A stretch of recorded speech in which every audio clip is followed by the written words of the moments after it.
सारी इवेंट कंपनियों में मैंने as a team member, as a coordinator work किया है और प्रेजेंट टाइम पे खुद की कंपनी चला रहा हूँ, the Kanpur film production. But काम बहुत करता था, लेकिन उसका बेनिफिट कुछ नहीं मिलता था। मतलब ना ही फाइनेंशियली मिलता था, ना ही उसका कहीं मतलब वर्थ कहीं अलग निकलता था, ना ही कहीं जान पहचान होती कुछ।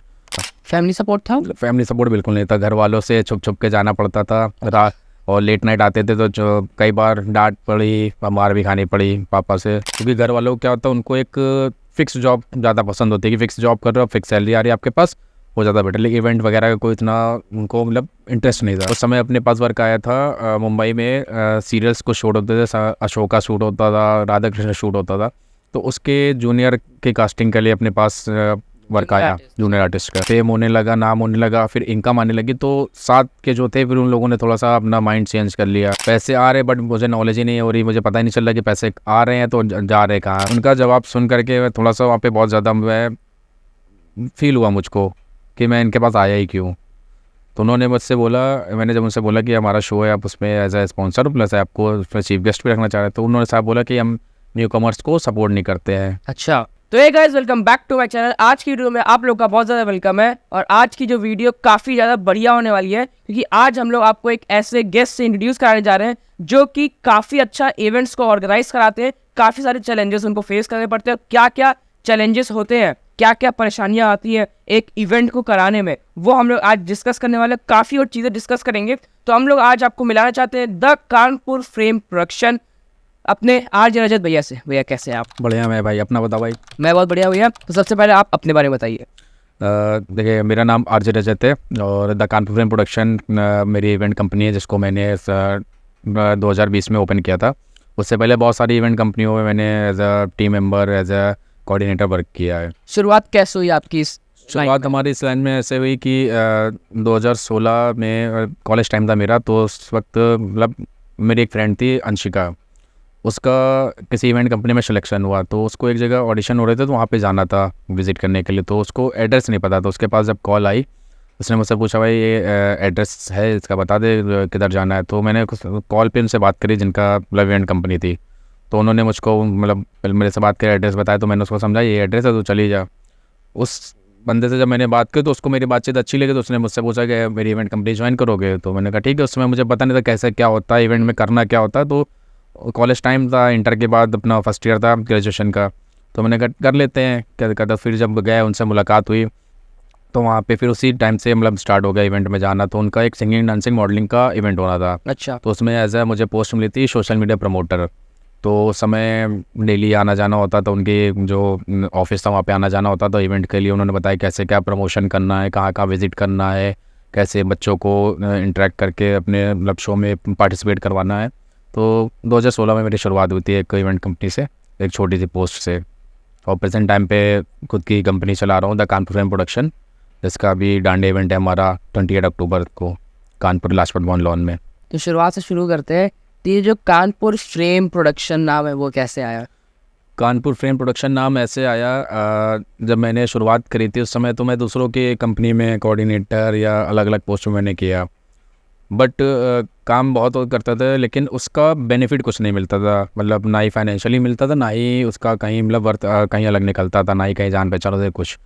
तो जब करीब 2-3 साल ऐसे वर्क किया, कुछ वर्क नहीं निकला। घर से भी प्रेशर आता कि तुम जाते हो डेली, तो क्या इनकम हो रही है, क्या कर रहे हो, वही चीज़ कहीं और अच्छी जगह जॉब करो। क्योंकि घर वालों को क्या होता है, उनको एक फ़िक्स जॉब ज़्यादा पसंद होती है कि फ़िक्स जॉब कर रहे हो, फिक्स सैलरी आ रही है आपके पास, वो ज़्यादा बेटर। लेकिन इवेंट वगैरह का कोई इतना उनको मतलब इंटरेस्ट नहीं था। फैमिली सपोर्ट था? फैमिली सपोर्ट बिल्कुल नहीं था। घर वालों से छुप छुप के जाना पड़ता था रात, और लेट नाइट आते थे तो जो कई बार डांट पड़ी, मार भी खानी पड़ी पापा से, बेल्टें चली कई बार। लेकिन फिर भी मतलब माइंड में एक होता है ना जुनून आगे कि करना यही है। एक मतलब होता है कि जिस काम में आपको खुशी मिले वो काम आप करिए, भले आपको पैसा नहीं मिले लेकिन कम खुशी मिल रही है। तो उस समय ये था, क्योंकि उस एज में पैसे की नीड उतनी होती नहीं थी। बस ये था कि जा रहे, अच्छा लगा काम में तो करते थे। तो वो करने के बाद जब बेनिफिट कहीं से नहीं मिल रहा था, तो फिर ये होता था, जब हम जितने हम लोग फ्रेंड्स थे जो करते थे उसमें, तो वहाँ पे फिर हम लोगों ने ये डिसाइड करा कि हम लोग ये कंपनी छोड़ करके हम लोग अपनी कंपनी स्टार्ट करते हैं, हम लोग अपना वर्क करते हैं। तो सब लोग मिल करके, हम लोग 3-4 लोग, तो हम लोग मिल के कंपनी स्टार्ट करी। कंपनी का नाम नहीं बता सकता, तो कंपनी जब स्टार्ट करी तो जो है 2018 की बात है। उस समय मेरी मतलब मम्मा भी एक्सपायर हो गई थी, तो उसके बाद काफ़ी परेशान रहता, तो मैं तो दोस्तों ने और उस समय सपोर्ट करा कि एक कंपनी ज्वाइन करते हैं हम लोग, मतलब अपनी ओपन करते हैं, उसके बाद हम लोग करते वर्क। तो फिर जब कंपनी स्टार्ट कर ओपन करी, सारे अच्छे अच्छे वर्क आने लगे, तो उस समय अपने पास वर्क आया था मुंबई में सीरियल्स कुछ शूट होते थे, अशोका शूट होता था, राधा कृष्ण शूट होता था, तो उसके जूनियर की कास्टिंग के लिए अपने पास वर्क आया, जूनियर आर्टिस्ट का। तो वहाँ से वर्क आया, तो काफ़ी लोगों को कानपुर से हम लोगों ने भेजा, कानपुर हो गया, मंदना हो गया, बिठूर क्षेत्र के जो बच्चे थे उनको भेजा हम लोगों ने, उनको करा। तो वो करते करते जब स्टार्टिंग में कुछ नहीं था तो कोई प्रॉब्लम है, जब थोड़ा सा फेम होने लगा, नाम होने लगा, फिर इनकम आने लगी, तो साथ के जो थे फिर उन लोगों ने थोड़ा सा अपना माइंड चेंज कर लिया। पैसे आ रहे बट मुझे नॉलेज ही नहीं हो रही, मुझे पता ही नहीं चल रहा कि पैसे आ रहे हैं तो जा रहे कहाँ। तो जब आपस में बात की तो उसके बाद चीज़ें फिर अलग अलग हो गई। उस जगह से फिर जब चेंज हुए तो फिर ये हुआ कि अब किसी के साथ कंपनी नहीं खोलनी, अपनी खुद की इवेंट कंपनी खोल के अपना खुद का काम करना है, और जो जिन लोगों को कोई सपोर्ट नहीं कर, जो आगे नहीं बढ़ रहे, उनको टीम में रख करके उनका सपोर्ट करना है। तब 2020 में हम लोगों ने, मतलब हम लोग, मेरे जो ग्रुप था, जो मेरे टीममेट्स थे, जो मेरे साथ के थे, जो मेरे अंडर में थे, तो उनको लेकर के मैंने अपनी कंपनी स्टार्ट कर उसका रजिस्ट्रेशन कराया। उसके बाद से द कानपुर फ्रेम प्रोडक्शन अपना जो मैंने स्टार्ट करा। कानपुर फ्रेम जो नाम रखा है, कानपुर फ्रेम नाम मेरे टीममेट है जगजीत सिंह, उसने कानपुर फ्रेम, उसका एक इंस्टा पे पेज था कानपुर फ्रेम आर्टिस्ट, तो उसी ने मुझे सजेस्ट किया कि कानपुर फ्रेम आर्टिस्ट मेरा पेज है भाई, आप कानपुर फ्रेम नाम की कंपनी खोलो। तो फिर मैंने द कानपुर फ्रेम प्रोडक्शन अपनी कंपनी का नाम रखा। मोटिव उसका इतना था कि कानपुर में होता क्या कि लोग एक दूसरे को सपोर्ट बहुत कम करते हैं, एक दूसरे को दबाने की कोशिश करते हैं। तो मेरा ये था कि कानपुर में हर फील्ड के लोग जो कहीं ना कहीं आगे बढ़ रहे हैं या किसी रीज़न से आगे नहीं बढ़ पा रहे, उनको सपोर्ट करके उनको आगे बढ़ाने का है। इसीलिए मतलब थोड़ा सा कानपुर से प्यार भी लगाओ भी, इस वजह से कानपुर फ्रेम प्रोडक्शन नाम अपना डाला कंपनी। ओके, सो क्या क्या आपको डिफिकल्टीज आई एकदम स्टार्टिंग में? देखिए डिफ़िकल्टीज़ तो बहुत सारी हैं, बट डिफ़िकल्टी कंपनी ओपन करने में नहीं है। डिफ़िकल्टी आई कि जब आप वर्क प्लेस करते हैं, जैसे आपने इवेंट प्लान करा, मैंने इवेंट प्लान करा, तो उसको स्टैंड करने में काफ़ी डिफ़िकल्टीज़ आई। स्टैंड मतलब बेस तो तैयार कर लिया, लेकिन उसका क्या होता था, कोई भी इवेंट आपका विदाउट स्पॉन्सर नहीं होता है, आपको उसमें स्पॉन्सर्स की नीड होती है। तो कानपुर में ऐसे काफ़ी स्पॉन्सर्स हैं, काफ़ी बड़े लोग हैं जो इवेंट ऑर्गेनाइज़ करते हैं। तो मुझे भी किसी ने सजेस्ट किया कि कानपुर में एक काफ़ी अच्छा इवेंट ऑर्गेनाइज़र है, और उनसे जाके बात करो, वो जो है हेल्प करेंगे और तुम्हारे इवेंट में रहेंगे भी, उनको एज ए चीफ गेस्ट बुलाना, बाकी वो तुमको हेल्प भी करेंगे। तो मैं गया, मैंने उनसे बात करी, तो उनका जवाब सुन करके थोड़ा सा वहाँ पे बहुत ज़्यादा मैं फील हुआ मुझको कि मैं इनके पास आया ही क्यों।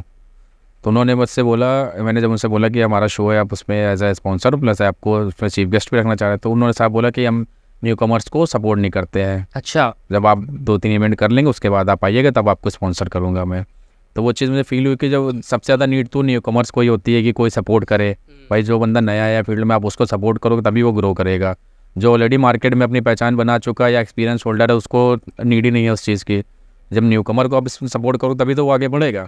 तो उनकी वो बात थोड़ा सा मतलब फील हुआ, मुझे लगा। तो फिर उसके बाद से मतलब आज तक कभी उनसे दोबारा मैंने कभी स्पॉन्सरशिप के लिए नहीं बोला। हालांकि उनको अपने इवेंट में इनवाइट बहुत बार किया है, लेकिन कभी उनसे दोबारा स्पॉन्सर नहीं किया। तो और एक वो समय था कि उनसे मैंने स्पॉन्सर के लिए मांगा तो उन्होंने मना कर दिया। बट आज का समय है जो मैं विदाउट स्पॉन्सर में अपने मैक्सिमम शोज़ निपटाता हूँ। मैं अरे वाह, विदाउट स्पॉन्सर, मैं स्पॉन्सर मैक्सिमम कोशिश ये करता हूँ लेना ना पड़े। ओके। सो कौन कौन से चीज़ें आप अपने और इसमें प्रोडक्शन के अंदर करते हैं? देखिए हमारे प्रोडक्शन में सबसे पहले तो हमने स्टार्ट करा था यूट्यूब वर्क से। तो यूट्यूब वीडियोस स्टार्टिंग में बनाए, उसके बाद जब यूट्यूब करने लगा तो फिर मैंने वेडिंग इवेंट्स का वर्क स्टार्ट करा। वेडिंग इवेंट में हम एक भैया हैं, उनके साथ मैंने स्टार्ट करा, तो उसमें भी बहुत सारी चीज़ें सीखने को मिली मुझे। तो अपने पास वेडिंग इवेंट का वर्क हो गया, संगीत नाइट में कोरियोग्राफी होती है उसका वर्क है, कैटरिंग का भी है, इसके अलावा सिंगिंग डांसिंग मॉडलिंग शो है, डांडिया इवेंट अभी लेटेस्ट में करा ही रहा हूँ, होली इवेंट में करा चुका हूँ, रंग बरसे शो का नाम रहता है होली इवेंट का, वो मैं हर साल हमारा होता है, कराते रहते हैं। तो और अभी रिसेंटली हमने कराया था द ओपन बॉक्स शो। उस शो का कॉन्सेप्ट ये था, ओपन माइक के जैसा ही था, बट ओपन माइक में क्या होता है, सिंगिंग होता है, मिमिक्री होता है, अपना स्टैंड अप कॉमेडी हो गया, पोइट्री हो गया, इस तरह का रहता है। ओपन बॉक्स में मैंने इसके अलावा डांसिंग भी रखा, एक्टिंग भी रखा, या कोई भी टैलेंट हो आप उसको आकर के रिप्रेजेंट कर सकते हैं ऑडियंस के सामने। तो मैंने 15 अगस्त को रखा था, लास्ट शो 15 अगस्त पर इस पर रखा था। तो उसमें बहुत सारे बच्चे आए, मतलब उसमें इतना क्राउड हो गया था, मैं बच्चों को परफॉर्मेंस नहीं करवा पा रहा था। मतलब 50-60 बच्चे को परफॉर्मेंस होगा, उसके बाद भी बच्चे आते ही आ रहे थे। मुझे लास्ट में मना करना पड़ा काफ़ी लोगों को, मतलब उसमें बहुत हद से ज़्यादा क्राउड हो गया था। वो मेरा सबसे सक्सेसफुल शो रहा है अभी तक का। और एक मेरा होली इवेंट था, तो मैंने वाटर पार्क में कराया था स्पोर्ट्स विलेज में, वो मेरा सबसे ज़्यादा सक्सेसफुल था। ये मतलब ये 2 इवेंट मेरे बहुत अच्छे थे। बाकी कुछ इवेंट्स में मुझे प्रॉब्लम बहुत फेस करनी पड़ी है।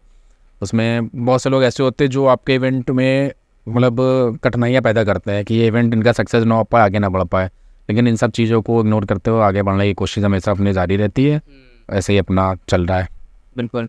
जैसे आपने बताया कि आप ओपन बॉक्स इवेंट के बारे में जैसे अपनी बात की है, इसके बारे में थोड़ा सा और बताइए क्या क्या आपको वहाँ पे चैलेंजेस को फेस करना पड़ा, कैसे आपने जो इस पूरे इवेंट को एक नया एकदम कंसेप्ट को काफ़ी अच्छा बूम करा।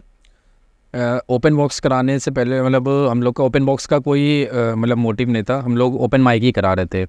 लेकिन ओपन माइक कराते कराते भी ये हुआ कि ओपन माइक तो बहुत लोग कराते हैं, सिंगर्स को प्लेटफॉर्म मिल जाता है, स्टैंड अप कॉमेडियन को मिल जाता है, पोएट को मिल जाता है, मिमिकर्स को मिल जाता है। बाकी अगर शो करा रहे हैं तो उसमें कुछ चीज़ें और बढ़ा दें, क्योंकि देखिए ओपन माइक कराते हैं तो सिंगिंग होती है, लोग इन्जॉय करते हैं। स्टैंड अप होता है तो अगर अच्छा होता है एंजॉय करता है, अगर अच्छा नहीं होता तो ऑडियंस बोर होने लगते। तो उसको फिलर्स भरने के लिए हम लोगों ने सोचा था कि कुछ डांस परफॉर्मेंस करवा दें, क्योंकि अपने कानपुर में हमारे बच्चे बहुत अच्छे अच्छे डांस करते हैं, बहुत अपने पास है। तो उसको फिलर्स के एज ए फिलर हमने डांस रखा था। लेकिन जब वो शो आगे बढ़ा तो उसमें बच्चों ने इतनी अच्छी परफॉर्मेंस कर दी, अब उस शो की दोबारा डिमांड आने लगी कि आप वो दोबारा कराइए। तो अभी इधर तो हमारा डांडिया इवेंट लगा हुआ है। इसके बाद हम लोग दीपावली के बाद ओपन बॉक्स सेशन 3 हम लोग कराएंगे। 2 सेशन इसके हो चुके हैं और सेशन 3 मतलब अभी समझ लीजिए 1 साल में हम लोगों को कम से कम 5 ओपन बॉक्स शो कराने पड़ेंगे। 5 हर 2 से ढाई महीने पे एक इवेंट कराना पड़ेगा हम लोगों को, क्योंकि लास्ट इवेंट बहुत ज़्यादा सक्सेसफुल रहा है, बहुत अच्छा गया है। पूरी टीम ने सपोर्ट करा, वेन्यू जो हमारा था उन्होंने सपोर्ट करा, मतलब जो ऑडियंस आई थी उन्होंने भी सपोर्ट करा। अच्छा, स्पॉन्सरशिप आप कैसे, मतलब आप वहाँ पे कैसे करते हैं, स्पॉन्सरशिप कैसे मिलती है? जैसे अगर मेरे को कोई इवेंट कराना हो तो कैसे मैं फाइनेंशियल कैसे करूँगा? देखिए, आपको अगर इवेंट कराना है तो सबसे पहले तो आपका इवेंट का जो वेन्यू होता है वो आपको अपने सिटी में सबसे बेस्ट चूज़ करना पड़ेगा। इसके अलावा आपका कॉन्सेप्ट अच्छा होना चाहिए, आप जैसे कोई भी शो करा रहे हैं वो अच्छा होना चाहिए। इसके अलावा आपके शो में कौन सेलिब्रिटी आ रहा है, क्योंकि स्पॉन्सर क्या होता है वो देखते हैं। अगर हम आपके शो में स्पॉन्सर कर रहे हैं तो हमको वहाँ से मेरा जो बेनिफिट है वो कैसे मिलेगा, क्योंकि उनको अपना प्रमोशन कराना होता है, कोई भी प्रोडक्ट है वो प्रमोशन कराते हैं। तो आपको सबसे पहले वेन्यू, उसके बाद आपका जो डेट है वो आपका ऐसा होना चाहिए कि उसके आसपास उनका प्रमोशन चले और उनका जो भी है उनका फ़ायदा हो। प्लस आपका सेलिब्रिटी आना चाहिए, तो वो सेलिब्रिटी को भी चाहते हैं कि हमारा सेलिब्रिटी के थ्रू भी हमारा प्रमोशन हो, उनसे विजिट करा, उनसे मिले, उनका ऑनर अच्छे से करें ऑन स्टेज, उनका अनाउंसमेंट बार बार करें एंकर ऑन स्टेज। तो ये चीज़ उनको नीड होती है। अगर आपका कॉन्सेप्ट अच्छा तो स्पॉन्सर आपको आराम से मिलेगा। बाकी करने वाले तो कैसा भी वो कर देगा, ना करने वालों के पास 50 बहाने हो जाते हैं कि मुझे नहीं करना, आपके में ये कमी वो कमी है। अच्छा, कौन कौन सा इवेंट है जो आपका सक्सेसफुल आप नहीं मानते? मेरा अभी एक मॉडलिंग शो है जो अभी पेंडिंग है, उसका सेमीफिनाले में करा चुका हूँ, बस उसका फिनाले मुझे कराना, और वो लगभग 1 से 1.5 साल हो गया पेंडिंग पड़ा हुआ है। अच्छा। कुछ रीजंस की वजह से मैं उसको अभी करा नहीं पाया हूँ, बट उसको कराना तो काफ़ी ग्रैंड तरीके से कराना है, क्योंकि कानपुर में मॉडलिंग शोज़ बहुत हुए हैं, बट जिस तरह से मॉडलिंग शो कराना चाहिए वो कॉन्सेप्ट किसी ने यूज़ नहीं किया है। लोग छोटा सा वेन्यू ले लेते हैं, कोई हॉल ले लिया, किसी ने कोई बैंक्वेट ले लिया, वहाँ पे रैंप बनवा के मॉडलिंग वॉक करवा दे, उनको बता दे आपको वेब सीरीज़ देंगे, आपको पेड शूट देंगे, आपको म्यूज़िक वीडियो एल्बम देंगे, लेकिन बच्चों को मिलता कुछ नहीं है। अपने पास ये सारी चीज़ें इनबिल्ड हमारे पास खुद ही हैं, सारी चीज़ें हम बच्चों को सारी चीज़ें प्रोवाइड करेंगे, बट जो कॉन्सेप्ट मैंने सोचा थोड़ा सा ग्रैंड सोचा है, और उसको ओपन लॉन में कराने का मेरा प्लान है। और उसमें कोई अच्छा नोन सेलिब्रिटी मुझे बुलाना है। एक्चुअली जिस सेलिब्रिटी का मैंने सोचा था इस मॉडलिंग शो में, उनसे बात हुई थी मेरी, तो पहले तो उनका अमाउंट कुछ और था, बट प्रेजेंट टाइम पे उनका अमाउंट बहुत ज़्यादा हाई हो गया है। अच्छा। तो थोड़ा सा उस चीज़ में भी चीज़ें फंसी हुई है, क्योंकि हमारा अमाउंट वहाँ पे 50% जमा है, लेकिन अब वो हमको और पहले वाला जो अमाउंट मान लीजिए 10 हमें देना है, तो हमने 5 उनको दे रखा है। अब वही चीज़ अब आ रही जा करके 30 हो गई है, तो 30 में 5 कुछ नहीं होता है, तो वो उसका 50% 15 हो गया। तो उस पर भी बात चल रही, वो क्लियर हो जाए, उसके बाद हमारा दिसंबर फर्स्ट वीक में हम उसको उतारना उस शो को। ओके। वो फिनाले भी हो जाएगा, वो शो हो जाएगा, तो वो मेरे लिए सबसे अच्छा रहेगा, क्योंकि वो 1.5 साल से पेंडिंग पड़ा हुआ है। अच्छा, ऐसा कोई आप काफ़ी सारे इवेंट जो करा रहे हैं, तो उसमें आपका कोई ड्रीम प्रोजेक्ट अभी बचा हो? ड्रीम प्रोजेक्ट मेरा एक अभी है, वो बचा, और उसमें अभी टाइम भी लगेगा कराने में। ड्रीम प्रोजेक्ट मेरा है कि मुझे कानपुर में एक सबसे बड़ा लाइव कॉन्सर्ट कराना सिंगिंग का, तो मेरा जो ड्रीम प्रोजेक्ट है उसमें मैं बी प्राक का लाइव कॉन्सर्ट कराना चाह रहा हूँ। लास्ट टाइम मैंने बात करी थी 1 साल पहले, जब उनको उनका गाना तेरी मिट्टी आया था, उसके बाद बात हुई थी उनके मैनेजर से, तो उस रेट में हमारा बात हो गए थे, तय हो गया था। बट उसके 2 दिन बाद उनको नेशनल अवार्ड मिला, उसके बाद दुबई का टूर हुआ उनका, तो उनको दुबई का गोल्डन वीज़ा मिला, तो एकदम से उनके रेट 3 गुना हाई हो गए। अच्छा 3 गुना रेट हाई होने से फिर वो बहुत ज़्यादा बजट हाई जा रहा है, और कानपुर में फ़िलहाल इतना स्पॉन्सर प्लस इतना फाइनेंस कोई करेगा नहीं, तो वो भी ड्रीम प्रोजेक्ट है। उसमें तैयारियां आधी हो गई हमारी, आधी बची हुई हैं, उसको लगे हुए करने पे, और वो कोशिश यही रहेगी कि जल्दी हम उसको कराएं। अब इस साल तो पॉसिबल नहीं है, बट ये है 2024 नवंबर दिसंबर तक उसको फाइनल करा देंगे।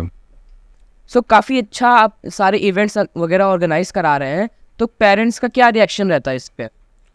पेरेंट्स का देखिए, जब स्टार्ट करा था मैंने तब तो कुछ खास रिस्पांस नहीं था, मतलब बिल्कुल भी सपोर्ट नहीं था। पापा गवर्नमेंट एम्प्लॉय है, तो उनकी थिंकिंग ये है कि जॉब करो, फिक्स सैलरी मिले, और अपना टाइम से घर आ जाओ, टाइम से जाओ, टाइम से घर आ जाओ। उनका ये ये हर एक हर एक इंडियन पेरेंट्स का होता ही होता है। आप कितना भी अच्छा काम कर रहे हो, लेकिन जब तक उनको नहीं लगेगा कि काम सही है, तब तक वो आपको मतलब फ्री नहीं करेंगे उस चीज़ में काम करने के लिए। तो स्टार्टिंग में रिजल्ट उतना नहीं मिल रहा था, दिन भर सुबह से निकल जाते थे, रात में कभी 12 बजे आ रहे, कभी 2 बजे आ रहे, कभी 3 बजे आ रहे, कभी 1 बजे आ रहे। तो उस चक्कर में काफ़ी डांट पड़ती थी, काफ़ी चीज़ें होती थी। बाइक भी मुझको छुपके से लेके जाना पड़ता था, चाबी चुरा के पापा की लेके जाना पड़ता था, उसके चक्कर में कई बार डांट पड़ा। तो स्टार्टिंग में जब रिज़ल्ट नहीं आया तब बहुत सुनने को, मतलब बहुत डांट खाई, लेकिन जब धीरे धीरे बाहर वालों ने पापा को बताया कि आपका लड़का तो ऐसा ऐसा काम कर रहा है, काफ़ी उसका बाहर नाम चल रहा है, अच्छा काम कर रहा है, ये कर रहा है, वो कर रहा है। यूट्यूब वीडियोस मैंने किए, वो बाहर से पापा के पास वीडियोस आए, दिखाया गया उनको, प्लस इवेंट्स करे, वहाँ बाहर से पता चल रहा है कि आपके लड़के ने ये इवेंट कराया है, न्यूज़ में निकलता है, उसमें नाम हम देखा, तब थोड़ा सा उस समय शांत हुए। तब कुछ नहीं बोलते थे, चले जाते थे हम वर्क पे अपने, तो कुछ नहीं बोलते थे, बस ये था कि टाइम से घर आ जाओ। लेकिन अब उनको अब ये समझा ही नहीं पाते थे हम कि जो है इवेंट का जो मेन काम होता है वो तो रात का ही होता है। भाई दिन भर तो आप तैयारियाँ करते हैं, सेटअप करवाते हैं, लेकिन जो मेन काम होता है वो रात का होता है। फिर भी कुछ उस समय कोई वो नहीं। अब 1 साल से मतलब स्थिति बेहतर है, जब अब उनको पता चल गया कि इस समय कानपुर में काफ़ी अच्छा नाम हो चुका है, काफ़ी लोग जान रहे हैं हर जगह से। क्योंकि देखो पेरेंट्स का क्या होता है कि अगर कोई बाहर वाला उनके बच्चों की तारीफ़ करे, उनके बारे में अच्छा बताए, तो उनके लिए ये बहुत अच्छी चीज़ होती है, उनको थोड़ा सा प्राउड फील होता है। तो प्रेजेंट टाइम पे वही है, अब थोड़ा सा उनको पता चल रहा है, प्लस अब इनकम भी और उनको पैसे भी दे रहे हैं घर पे, तो थोड़ा सा और अच्छा लग रहा है। क्योंकि आप अगर कहीं पे अपना टाइम दे रहे हैं, अपना मेहनत कर रहे हैं, वर्क कर रहे हैं, तो वहाँ से अगर आपको इनकम भी ना मिले तो घर वाले कहते हैं कि ये क्या मतलब है इस चीज़ का, इस काम का। तो जब उनको नाम का पता चल रहा है कि नाम अच्छा खासा है और पैसे मिल रहे हैं, तो वो अब इस चीज़ पे कोई दिक्कत नहीं, अब फ्री है। लेट आओ, सुबह जल्दी जाओ या देर से आओ, कोई दिक्कत नहीं, आराम से बस जो है काम अच्छा करो बस। अच्छा जैसे आपने बताया काफ़ी सारे आप काम जो है कर रहे हैं, क्या जैसे कि इवेंट प्लानिंग कर रहे हैं, उसके बाद फिर आप वेडिंग फोटोग्राफी वीडियोग्राफी पूरा वेडिंग का काम है, वेडिंग का पूरा काम अपना। सेलिब्रिटी मैनेजमेंट है आपका। हाँ जी। तो इनमें से सबसे बेस्ट आपको कौन सा लगता है? इनमें से सबसे बेस्ट लगता है एंटरटेनमेंट का पार्ट। अच्छा एंटरटेनमेंट के पार्ट में जैसे कोई वेडिंग इवेंट होता है, उसमें डेकोरेशन का जो काम होता है वो तो डेकोरेशन की टीम करती है, जो डेकोरेटर होता है वो करता है, उसको बता दिया जाता है कि आपको ऐसा ऐसा डेकोरेशन करना है, जो डिसाइड होता है वो डेकोरेशन करते हैं। कैटरिंग वाले अपना खाना का देखते हैं, पूरा खाने का अरेंजमेंट करते हैं। एंटरटेनमेंट का पार्ट ये होता है कि आपका जो साउंड सेटअप लग रहा है, वो जो क्लाइंट को जैसा चाहिए होता है वैसा साउंड सेटअप रेडी करवाना रहता है। प्लस उसमें कोई जैसे संगीत होता है, सिंगिंग नाइट होती है, कोई सिंगर आया है या कोई डांसर्स आए हैं, रशियन डांसर्स हो गए, इंडियन डांसर्स हो गए, डांस ट्रूप हो गए, तो जाते तो ये इसमें थोड़ा सा अच्छा लगता है कि जब क्योंकि सामने परफॉर्मेंस होते हैं तो इसमें कोई लोग बोर नहीं तो इन्जॉय करते हैं, तो इस काम में सबसे ज़्यादा मज़ा आता है। जैसे मैंने जितने भी आपने बातें करी उससे एक चीज़ सीखा है कि जैसे अगर कोई इवेंट हो रहा है, चाहे वो शादी का हो, चाहे कोई भी इवेंट हो रहा हो, अगर उसमें नॉन सेलिब्रिटी को घुसा दे कहीं तरीके से, तो वो इवेंट सक्सेसफुल हो जाता है। देखिए जो वेडिंग इवेंट है उसमें आप नॉन सेलिब्रिटी को घुसाइए या ना घुसाइए, वो तो क्लाइंट के ऊपर था, उनको जो चाहिए होता है वो देना पड़ता है, ठीक है वो, और उनके लिए वो चीज़ बहुत नॉर्मल है। वेडिंग इवेंट में गए उनका नॉर्मल है। नॉन सेलिब्रिटी अगर आप किसी पब्लिक इवेंट में लेके आते हैं, उसमें वो बहुत ज़्यादा आपका होगा, क्योंकि उसमें लोग जानते हैं, उसमें आप प्रमोशन कर सकते हैं, उसमें हर कोई आ सकता है। जो वेडिंग इवेंट होता है उसमें जो उनके लिमिटेड गेस्ट होते हैं वही आते हैं, ये फ़र्क होता है इसमें। ओके, तो आप जैसे बता रहे थे फैमिली का रिएक्शन। अच्छा, आपने अभी जो 3 काम मतलब जो मैंने 3 काम बताया आपके कि वो वेडिंग वाला काम हो गया और आपका ये इवेंट वाला वो काम हो गया और साथ में सेलिब्रिटी मैनेजमेंट, तो इनमें से वो मतलब कि सबसे ज़्यादा इनकम किससे होती है आपको? सबसे ज़्यादा इनकम, अब ये तो काम के ऊपर डिपेंड करता है कि किस कैटेगरी में कैसा काम आया है भाई। वेडिंग वाले काम में आपका उसमें कितना मार्जिन बन रहा है भाई, आप काम करवा रहे हो उसमें क्लाइंट से क्या डिस्कस हुआ, उसमें कितना आपने नेगोशिएट किया है, कितना क्या किया, उसके ऊपर डिपेंड करता है। आपने अगर सेलिब्रिटी बुलाया उसमें आपको कितना नेगोशिएट किया है, कितना आपका वहाँ से कट बन रहा है चीज़ है, तो ये काम के ऊपर डिपेंड करता है। प्रॉफिट सब में है, बस ये आपके ऊपर डिपेंड करता है, प्लस सामने वाली पार्टी की आप उससे किस तरह से डील कर पा रहे हैं। सो काफ़ी सारे काम करने के लिए मोटिवेशन और इंस्पिरेशन चाहिए होती है, वो आप कहाँ से लेते हैं? मोटिवेशन और इंस्पिरेशन आपकी सबसे ज़्यादा आती है जब आप अनसक्सेस होते हो। जब आप किसी कोई काम कर रहे हो, उस काम में आप अनसक्सेसफुल हो जाते हो, तो वही चीज़ आपको सबसे ज़्यादा मोटिवेट करती है। मैंने जब अपना काम स्टार्ट करा था तो जैसे मैं पहले बता चुका हूँ, किसी ने मुझे मतलब सपोर्ट नहीं करा, ना ही फैमिली से सपोर्ट मिला, ना ही फ्रेंड से मिला, ना ही बाहर किसी से मिला। और देखिए फैमिली का तो चलता है कि फैमिली को आप जब तक इनकम नहीं दे रहे हो या उनको काम नहीं समझ में आ रहा तो वो तो सपोर्ट आपको नहीं करेंगे। लेकिन फ्रेंड से आपको उम्मीद रहती है कि आपका दोस्त है वो आपको हर एक चीज़ में सपोर्ट करे, चाहे आप सही काम करो चाहे आप गलत काम करो, वो सपोर्ट करे। मेरा जो फ्रेंड सर्किल था, जब मैंने ये काम स्टार्ट किया तो किसी ने मुझे सपोर्ट नहीं करा, बल्कि सब मजाक उड़ाते थे, कैसा काम है, क्या कर रहे हो, इसकी तैयारी करो, जॉब करो, ये सब काम में कोई सक्सेस नहीं है, कुछ कर नहीं पाओगे, ये वो बहुत चीज़ें मतलब डीमोटिवेट वो लोग बहुत करते थे। और मतलब बहुत मजाक होता था, जब भी मैं निकलता था तो हंसी मजाक होता था कि अरे इनका तो ये काम है, ये करवाते हैं, वो करवाते हैं। तो वो चीज़ कभी मुझे मतलब ख़राब नहीं लगी, बल्कि उस चीज़ से मैं माइंड में सोचता कि आज ये लोग हंस रहे हैं इस चीज़ पे और कल मैं ऐसा कुछ कराऊँगा ये लोग मेरे उस इवेंट में आएंगे। और आज वही हो रहा है कि मैं जो भी इवेंट में कराता हूँ उसके पास वो लोग मुझसे मांगते हैं भाई मुझे पास दे दो, मुझे तुम्हारे इवेंट में आना है, तुम्हारे साथ जुड़ना है। तो आज वो चीज़ काफ़ी अच्छी लगती है। हालांकि मैंने उनको कब अपना मतलब ईगो एटीट्यूड या नहीं दिखाया, मैंने उनको मतलब जो भी फ्रेंड्स हैं उनको ये चीज़ कभी बोली भी नहीं। बट ये है कि आप अच्छा काम करते हो तो लोग आपको हमेशा सपोर्ट करेंगे। आपके पास काम होगा, लोग आपके पास आएंगे, 50 बार आएंगे, लेकिन अगर आपके पास काम नहीं तो आपके पास कोई नहीं आएगा। ये चीज़ मैंने बहुत फेस करी, बहुत फील करा है। जब इवेंट हमारे नहीं होते हैं, हम लोग जब खाली होते हैं, तब किसी का कॉल नहीं आता है कि भाई कॉल करके पूछ ले कि कैसे हो, क्या हाल है, क्या कर रहे हो, जी रहे हो कि मर रहे हो। जब इवेंट करने लगो तो जो आपसे साल भर बात नहीं करता उनका भी कॉल आने लगता है कि भाई इवेंट में बुलाओगे नहीं क्या, इन्वाइट नहीं करोगे, फ़ोटो फ्लायर बना के भेज दो, मैं फ़ोटो भेज रहा हूँ, मुझे बुलाओ भाई, पास करवा दो। तब सबके कॉल आने लगते हैं। तो कभी कभी ये चीज़ ख़राब लगती है कि मतलब ऐसे कोई नहीं पूछता है जब नॉर्मल रहो, जब कोई अच्छा काम करने लगो तो सबके मैसेज, सबके कॉल्स आने लगते हैं। तो अभी फ़िलहाल मैंने इस इवेंट में मैंने काफ़ी लोगों को अपने जिन्होंने मुझे कभी सपोर्ट नहीं करा, बस केवल इवेंट के टाइम पे याद कर, तो उनको मैंने काफ़ी लोगों को इग्नोर कर दिया और मैंने ब्लॉक कर दिया व्हाट्सएप से। सो इवेंट प्लानिंग एंड प्रोडक्शन तो काफ़ी प्रेशर वाला जॉब मेरे को लगता है, तो आप कैसे इसमें सर्वाइव कर रहे हो, कैसे आप अपने आप को इसमें टिका के रखने की कोशिश करेंगे? देखिए प्रेशर वाला उतना तो नहीं है, अगर आप शुरू से काम अगर सही से करेंगे एकदम हर एक चीज़ लाइनअप करके, तो प्रेशर वाला काम बिल्कुल नहीं। इसमें तो काम बिल्कुल फ्री होकर करना है। आपको हर चीज़ टाइम टू टाइम आपको अपडेट करनी है, जो भी चीज़ आपको बुक करना है या उसको ओके करना है, तो आप टाइम आपके पास जब है, आप अगर कोई इवेंट आपने प्लान करा, आपको 2 महीने पहले अगर करा, तो उसको टाइम टू टाइम आप उसको प्लान करते रहे, तो आप बिल्कुल टेंशन फ्री होकर काम करेंगे। अगर आपने कुछ किया ही नहीं है, लास्ट मोमेंट में आप सब कुछ करेंगे तो प्रेशर वाला हो जाता है। लेकिन जब आप हर एक चीज़ हर एक अब उसके टाइम पर आपने उसको कर दिया तो उसमें बिल्कुल भी प्रेशर नहीं रहता। वेडिंग इवेंट्स जैसे हम लोग करते हैं, जो उनका फंक्शंस का, जैसे क्लाइंट का फंक्शंस का जो टाइमिंग होता है, तो उससे पहले हम लोग सारी चीज़ें रेडी कर देते हैं। उनको कब उनके फंक्शंस रिचुअल्स स्टार्ट करने हैं, कब उनको संगीत स्टार्ट करना है। अगर 6 बजे संगीत उनको स्टार्ट करना है तो हम लोग 4 बजे सेटअप वेटअप पूरा रेडी कर देते हैं उनका। तो पहले से आप करके रखेंगे तो वो आपके लिए आसानी रहेगी, इसमें बिल्कुल प्रेशर नहीं होता है। टाइम ड्यूरेशन आप लेके चलिए हमेशा हर एक काम का। अच्छा, ऐसा कभी आपके साथ हुआ है कि कभी गड़बड़ के चक्कर में आपको थोड़ी परेशानियाँ झेलनी पड़ी?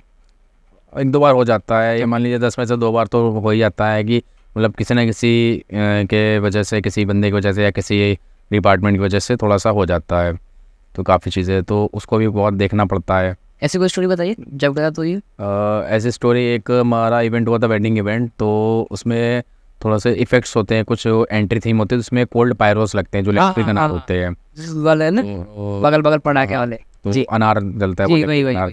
तो उसमें दुल्हन की एंट्री होनी थी, तो वो कोल्ड पायरो चलने थे 16 8 एक साइड 8 एक साइड। तो वो एक्चुअली थोड़ा सा वो चाइनीज़ आइटम में आते हैं वो।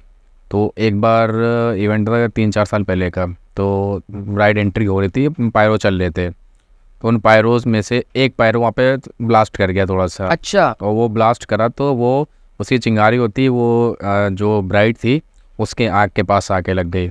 तो उसमें जो है काफ़ी प्रॉब्लम हो गई थी वहाँ पे। तो अब मेन ब्राइड को ही हुआ एक बार ऐसे ही टेंट जो डेकोरेशन का लगा था वहाँ पे प्रॉब्लम हो गई थी। वहाँ पे थोड़ा सा कभी कभी होता है ना, जो लेबर्स होते हैं टेंट के, वो जब जाते हैं किसी पार्टी वगैरह में, वो अंदर कुछ खाने पीने लगते हैं, तो वो जो क्लाइंट होते हैं उनको ये सब चीज़ें नहीं पसंद आती, तो वहाँ उस चीज़ में भी काफ़ी प्रॉब्लम हुई। तो बहुत सारी चीज़ें फेस भी करनी पड़ती हैं।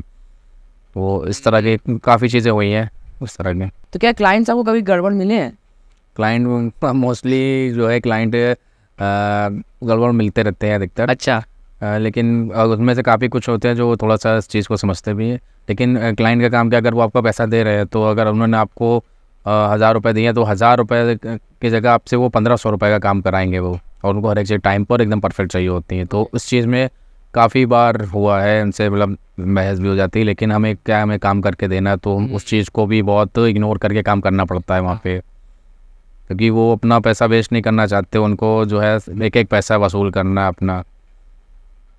तो बहुत से क्लाइंट ऐसे मिल जाते हैं आइटम। अच्छा, एज एन इवेंट ऑर्गेनाइजर आपको काफ़ी सारे लोगों के साथ ऐसे कोऑर्डिनेट करके रखना पड़ता होगा, वेंडर्स एंड ना काफ़ी सारे डेकोरेटर्स, और अलग अलग जैसे होता है इवेंट उस हिसाब से कई सारे लोगों से कोऑर्डिनेट करना होता होगा। वो कैसे करते हैं आप? देखिए कैसे करते हैं, क्या ये हमारे पास हर एक चीज़ के अलग अलग वेंडर्स है। डेकोरेशन का वेंडर अलग है, एंटरटेनमेंट में साउंड सेटअप का अलग है, एलईडी का अलग है। इसके अलावा और जो आइटम्स होते हैं उनके अलग अलग वेंडर्स हैं। तो सब अपने टच में है। तो जब क्लाइंट के अकॉर्डिंग जो डिमांड आती है उन वेंडर से उस समय कांटेक्ट करके उनसे वो काम करवाया जाता है। ओके। जैसे आपने कोई इवेंट कराया, जगह आप खुद का जैसे इवेंट करा रहे हैं, जैसे भी डांडिया वाला इवेंट आपने कराया, तो आप कैसे उसको प्रमोट करते हैं? मतलब आजकल तो काफ़ी सारी डिजिटल चीज़ें होने लगी, तो क्या आप डिजिटल भी प्रमोट करते हैं उसको? देखिए प्रेजेंट टाइम पे तो सबसे ज़्यादा डिजिटल प्रमोशन ही काम आता है, क्योंकि 90% लोग फ़ोन यूज़ कर रहे हैं, बल्कि ज़्यादा ही कर रहे होंगे। और दिन भर फ़ोन पर व्हाट्सएप हो गया, इंस्टाग्राम हो गया, फेसबुक हो गया, इस पे ही लोग सबसे ज़्यादा टाइम देते हैं। तो डिजिटल प्रमोशन सबसे ज़्यादा बेस्ट है। बाकी इसके अलावा होर्डिंग्स हो गए, बैनर्स हो गए, पोस्टर्स हो गए, पैम्पलेट्स हो गए, इन सब से प्रमोशन होता है। लेकिन जो मान लीजिए 70% प्रमोशन हमारा इवेंट का वो डिजिटल प्रमोशन होता है, ओके। Social media promotion. ये 99.9% लोग जो है वो फ़ोन यूज़ करते हैं। ये 0.1 कहाँ है भाई? वीडियो नहीं दिखे आज तक। 0.1 कीपैड वाले। अच्छा, कभी ऐसा हुआ है कि एकदम अनसर्टेनली ये सब इवेंट के बीच में से कोई दिक्कत आ गई हो और वो आपको बहुत मुश्किल से उसको चैलेंज आपको एक्सेप्ट करना पड़ा कि हाँ मेरी गलती है, मुझे करना पड़ेगा? फ़िलहाल अभी मेरे साथ तो ऐसा नहीं हुआ है। ओके। क्योंकि अभी रिसेंट की बात है, अभी हम लोगों का एक इवेंट था, जो भैया जिनके साथ मैं वेडिंग इवेंट करता हूँ, जैसे सीख रहा हूँ मैं, उनके साथ अभी वेडिंग इवेंट था। कानपुर का एक सबसे बड़ा वेन्यू वहाँ पे। तो वहाँ पे भी क्या हुआ, पार्टी चल रही थी। तो उनका जो होटल था उसमें रूम्स के लिए जो लिफ्ट लगी होती है फ्लोर्स पे जाने के लिए, तो कुछ बच्चे वहाँ पे खेल रहे थे। उनमें से 2 बच्चे लिफ्ट के अंदर फंस गए। लिफ्ट ग्राउंड फ्लोर से फर्स्ट फ्लोर जा रही थी और वो लिफ्ट वहाँ पे बीच में ही रुक गई। तो करीब 1-1.5 घंटे से बच्चे वहाँ फंसे थे। जब जानकारी हुई, जब पहुँचा गया, बच्चे के पेरेंट्स वहाँ पे काफ़ी हाइपर हो, काफ़ी चिल्लाने लगे, बहुत सारी चीज़ें होने लगती। लेकिन वहाँ पे क्या है कि प्रॉब्लम वहाँ पे ये थी कि होटल का प्रॉब्लम था वो, और हम लोग क्या इवेंट मैनेज कर रहे थे। होटल उन्होंने डायरेक्ट कर, तो हम लोग इवेंट मैनेज कर रहे थे। तो पहले तो वो हम लोगों से ही हाइपर होने लगे। लेकिन जब हम लोगों ने बताया भाई इसमें हमारा फॉल्ट नहीं है, ये होटल का है, होटल मैनेजमेंट का काम है ये, तो फिर उन्होंने फिर होटल मैनेजमेंट से अपना जो भी बात किया। फिर करीब 2 घंटे बाद बच्चे उस लिफ्ट से बाहर निकल पाए। कोशिश बहुत करी गई लिफ्ट को की से खोलने की, उसको रीसेट करने की, लेकिन जितनी इलेक्ट्रॉनिक चीज़, जितनी ज़्यादा टेक्निकल चीज़ें, उतना वो प्रॉब्लम होता है उसमें। तो 2 घंटे लग गए तो उस लिफ्ट को ओपन होने में। हालांकि लिफ्ट ओपन थी, चल रही थी, उसमें पंखा वगैरह चल रहा था, लाइट जल रही थी, तो बच्चे भी ठीक थे, उनको कोई प्रॉब्लम नहीं थी। बट वहाँ पे वो चीज़ ब्लेम, मतलब फॉल्ट होटल का था, लेकिन वो आता इवेंट मैनेजर पे, इवेंट प्लानर पे आने लगता है कि इवेंट वाले देख के। तो हर एक चीज़ गलती इवेंट प्लानर की नहीं होती ना। थोड़ा सा कुछ पेरेंट्स को भी ध्यान रखना चाहिए कि उनके बच्चे क्या कर रहे हैं, क्या नहीं कर रहे हैं। और कुछ होटल मैनेजमेंट को भी अपना स्टाफ वहाँ पे रखना चाहिए, लिफ्ट ऑपरेटर रखना चाहिए। अच्छा, जो आपको एक और आपने इवेंट कराया था स्टार यूनिवर्स करके, जी, उसके बारे में बताइए। स्टार यूनिवर्सिटी वो शो है जिसके बारे में मैंने बताया था, जो हमारा पेंडिंग है 1-1.5 साल से। वो show singing, dancing, modelling competition था। तो उसके ऑडिशंस भी हो चुके हैं, उसका सेमीफिनाले भी हो चुका है, बट उसका फिनाले बचा हुआ है। Okay. तो उसका थोड़ा सा प्रॉब्लम उसमें है, जो कि दिसंबर फर्स्ट वीक तक क्लियर हो जाएगा हमारा वो भी फिनाले। उसके सेलिब्रिटी का प्रॉब्लम था, मैंने आपको पहले बताया जैसे, तो वो क्लियर हो जाए। और बाकी उसके बाद जो कॉन्सेप्ट मुझे कराना है, थोड़ा सा यूनिक कॉन्सेप्ट है, जो बाकी के मॉडलिंग शोज़ करा रहे हैं कानपुर में या यूपी में कहीं पे भी, उससे थोड़ा हटके है। प्लस उस इवेंट के बाद जो उसमें विनर्स होंगे उनके लिए भी कुछ अच्छा लेकर के आ रहे हैं, जो बेनिफिट उनको आगे अच्छा करे। और बाकी एक नया कॉन्सेप्ट हम लोग लेके आ रहे हैं, कुछ जैसे टीवी शोज़ होते हैं उसके जैसा, तो उसके लिए हम लोग आगे डिस्कस करेंगे, जैसा पता है। मैं भी थोड़ा सा इन्वॉल्व होना चाहूँगा इसमें। बिल्कुल बिल्कुल बिल्कुल, उसमें टीम भी बड़ी चाहिए और सबकी नीड है आपको। तो यार जैसे कि आपने बताया कि आप यूट्यूब भी पहले स्टार्टिंग में आपने यूट्यूब भी किया था, म्यूज़िक वीडियोज़ भी कर रहे थे, इसके बारे में थोड़ा सा बताइए। Music videos, album, cover songs मैंने पहले किए हैं स्टार्टिंग में। तो पहले थोड़ा सा शौक था कि वीडियो बनाते हैं, वीडियो करते हैं, तो 2-3 एल्बम सॉन्ग्स किए, बट उसको कंटिन्यू इस वजह से नहीं कर पाया कि टाइम नहीं मिल पाता था। सारी चीज़ अकेले करना, हर एक चीज़ नहीं हो पाता था। प्लस उस समय टीम का भी इशू था, टीम के हर मेंबर अपने अपने काम में बिजी, प्लस स्कूल कॉलेज सबके, तो उस चीज़ को कंटिन्यू कर पाया। उसके बाद फिर इवेंट में लग गए, और जब इवेंट्स बड़े बड़े करने लगे तो उसमें बिल्कुल टाइम नहीं मिलता, क्योंकि इसमें आप मॉर्निंग में जा रहे हैं तो रात में आने का कोई टाइम फिक्स नहीं है, कभी 12 बजे, कभी 3 बजे, कभी सुबह 4 बजे, कोई टाइम उसमें फिक्स नहीं है। तो उसमें आपको देना पड़ेगा समय, और जब समय नहीं आपके पास तो आप कर नहीं सकते हैं। तो वापस से कंटिन्यू करना है, थोड़ा सा फ्री हो जाए, इधर दीपावली के बाद थोड़ा सा वेडिंग इवेंट वाला जब काम थोड़ा सा ठंडा होगा, उसके बाद उसको वीडियो एल्बम को स्टार्ट करते हैं वापस से। तो ये काफ़ी सारी चीज़ें आपने लाइफ में देखी है, और अब जो है आपके इवेंट्स काफ़ी अच्छे जाने लगे हैं। तो आपकी इसी बात पे मैं एक बात बोलना चाहूँगा कि आप सफलता तब तक प्राप्त नहीं कर सकते जब तक आप में असफल होने का साहस ना हो। कि आप कोई काम, कोई भी स्टेप लेने से पहले अगर आप ये सोचेंगे कि आप सक्सेस नहीं होंगे, असफल हो जाएंगे, फिर आप वो काम करेंगे नहीं, तो आप सफल कैसे होंगे। आप चलिए, उस स्टेप पे आगे बढ़िए, आप गिरते हैं फिर खड़े होइए, फिर चलिए, गिरते हैं फिर खड़े होइए, फिर चलिए, कब तक आप उस पर नहीं पहुँचेंगे। आप मेहनत करते रहिए, आप अपना काम करते रहिए, अपना चलते रहिए, स्टेप बाय स्टेप ही आप आगे बढ़ेंगे, एकदम सब आगे नहीं बढ़ जाएंगे। तो अनसक्सेस होने का जो डर होता है ना, उसको निकालना पड़ेगा आपको, तो वो निकालेंगे तभी आप सक्सेस हो पाएंगे। और सक्सेस होने के लिए थोड़ा टाइम भी लगता है, तो पेशेंस भी होना चाहिए आपके अंदर। ठीक है, और जब खुद सक्सेस हो जाए तो बाकी लोगों के लिए भी एक रोल मॉडल, एक इंस्पिरेशन बनिए। और प्लस सबसे बड़ी चीज़, आप उनको सपोर्ट करिए, क्योंकि बहुत लोगों को सपोर्ट की नीड होती है, तो सपोर्ट करना भी बहुत ज़रूरी है, क्योंकि आपकी एक्सपेक्टेशन भी होती है कि कोई आपको सपोर्ट करे। जैसे कि मेरे टाइम पे रहा है, तो उस टाइम पे तो फ़िलहाल किसी ने नहीं करा, बट मेरा थिंकिंग है कि मैं, जो मेरे साथ के लोग हैं, मैं उनको सपोर्ट करके, उनको जहाँ वो जाना चाहे, जिस भी फील्ड में, उनको सपोर्ट करके आगे बढ़ाऊँ।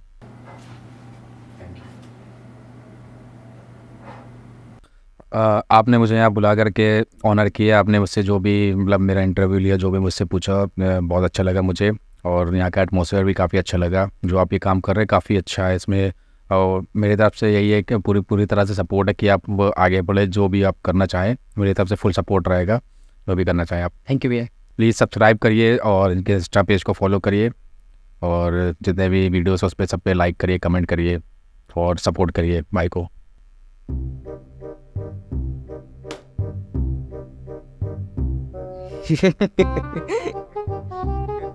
क्लैप बोर्ड शूटिंग में से नहीं, क्लैप बोर्ड। हाँ वही है, वही काम।